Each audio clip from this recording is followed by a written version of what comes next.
তো দেখুন বন্ধুরা, এখন আমি মেশাচ্ছি সোয়াগা আর হচ্ছে লাল পটাশ। আর পাশে যে বস্তা দেখছেন ওটা হচ্ছে 20-20 সার।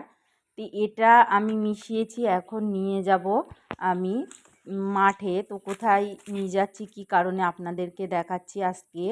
তো আপনার দাদা তো এই ভারী জিনিসগুলো নিয়ে যেতে পারে না, বারণ করেছে যেহেতু ডাক্তার, সেই কারণে। আর এখন যেহেতু আপনার দাদা আর কলকাতায় যেতে পারে না, যে কোম্পানিতে কাজ করতো, তো এই কারণেই অনেক কিছু বারণ। তো আপনার দাদা ওই দিক থেকে আসছে আর আমি নিয়ে যাচ্ছি।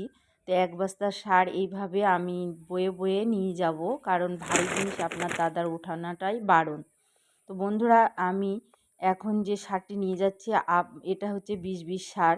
তো সার নিয়ে যাচ্ছি, তো দেখুন প্রচুর কাদা। আর এই কাদা কিন্তু আমাদের এখন রোজই ফেস করতে হচ্ছে। প্রচুর কাদা জমিতে, কিছুই করার নেই।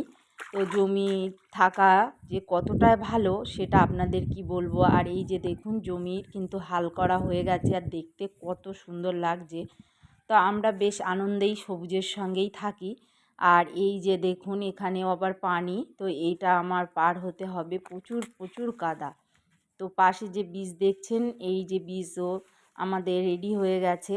তো এটা ভাসুরের জমিতে লাগানো হয়েছে, আর পাশেও আছে ভাসুরের লাগানো। তো আর এই চলে আসলাম পেঁপে খেতে। তো দেখুন এই যে আমাদের পেঁপে খেত, তো কিছু জমি আমরা এখন চাষ করছি। তো যেহেতু আপনার দাদার তো অসুবিধা, কারণ এই জমিতে চাষ করছি, কিছু সব লিজ দেওয়াই ছিল নিয়ে এখন। তো এখানে দেখুন অল্প অল্প পরিমাণ নিয়ে আপনার দাদাও ছড়ায় আর আমিও ছড়াতে থাকি, দুজন মিলেই খেতে দিই। আর এদিকে কিন্তু পেঁপে খেতে পেঁপেও ভাঙা চলছে। আর আমরা পেঁপের মাঝখানে দিয়েছি হলুদ, আর এই হলুদ দিলে কিন্তু আমাদের বাড়িতেও হয়ে যাবে, আবার আমরা কিছু বিক্রিও করতে পারবো।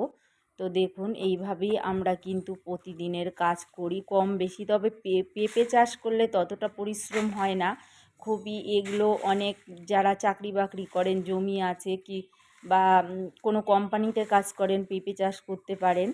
তো খুবই কাছে এই জমিটা আমাদের, মানে যে আমার ধানের জমি আছে তারই পাশে। আজকের ভিডিওটি কেমন লাগলো কমেন্ট করে জানাবেন।